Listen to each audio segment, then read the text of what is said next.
കെ.എസ്.യുവിനെതിരെ മുഖ്യമന്ത്രി വി.ഡി. സതീശന്റെ പ്രസ്താവനയിൽ നേതാക്കളുടെ പരസ്യ പ്രതികരണങ്ങൾ തുടരുന്നു. കെ.എസ്.യുവിനെ തള്ളിപ്പറയാൻ ഒരു കോൺഗ്രസ് നേതാവിനും കഴിയില്ലെന്ന് KPCC general secretary Deepthi Mary Varghese പ്രതികരിച്ചു. കെ.എസ്.യുവിന് അഭിപ്രായങ്ങൾ പറയാമെന്നും പരിധി വിടരുതെന്നും മന്ത്രി എ.പി. അനിൽകുമാറും പ്രതികരിച്ചു. കൊച്ചിയിൽ മാധ്യമപ്രവർത്തകരോട് സംസാരിക്കുകയായിരുന്നു ഇരുവരും.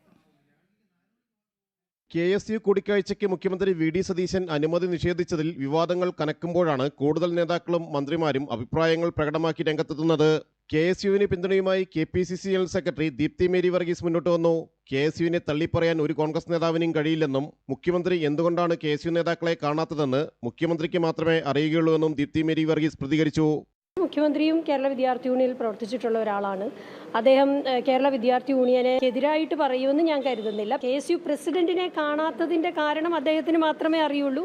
അതിനെന്തെങ്കിലും ചിലപ്പോൾ അസൗകര്യങ്ങൾ ഉണ്ടായിട്ടുണ്ടാവും. വരും ദിവസങ്ങളിൽ അദ്ദേഹം കാണുമെന്ന് തന്നെയാണ് ഞാൻ പ്രതീക്ഷിക്കുന്നത്.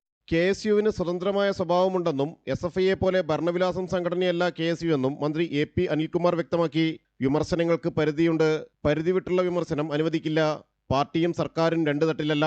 കെ.പി.സി.സി പ്രസിഡന്റും വർക്കിംഗ് പ്രസിഡന്റായ താനും സർക്കാരിന്റെ ഭാഗമാണെന്നും എ.പി. അനിൽകുമാർ കൂട്ടിച്ചേർത്തു. DYFI പോലെ SFIയെ പോലെ ഒരു ഭരണവിലാസം സംഘടനകളാക്കി ഞങ്ങളുടെ യുവജന വിദ്യാർത്ഥി സംഘടനകളെ ഞങ്ങൾ ഒരിക്കലും കാണാറില്ല. അപ്പോൾ അവരവരുടെ അഭിപ്രായങ്ങൾ പറയും, അവർക്ക് അതിൻ്റെതായ സ്വാതന്ത്ര്യമുണ്ട്. പക്ഷേ ഞങ്ങൾ ഒരു പ്രശ്നം ഞങ്ങൾ എപ്പോഴും പറയാറുണ്ട്, ആ ഒരു സ്വാതന്ത്ര്യം അതിന് പരിമിതികളുണ്ട്. ആ പരിമിതികൾക്ക് അപ്പുറത്ത് സംസാരിക്കുന്നത് അംഗീകരിക്കാൻ കഴിയില്ല. വിമർശനങ്ങൾ എപ്പോഴും ക്രിയാത്മകമായിരിക്കണം. കെ.എസ്.യുവിനെതിരായ മുഖ്യമന്ത്രിയുടെ പരിഹാസ പ്രതികരണങ്ങളിലും കോൺഗ്രസ് നേതാക്കൾക്ക് കടുത്ത അതൃപ്തിയുണ്ട്. ജനം, കൊച്ചി.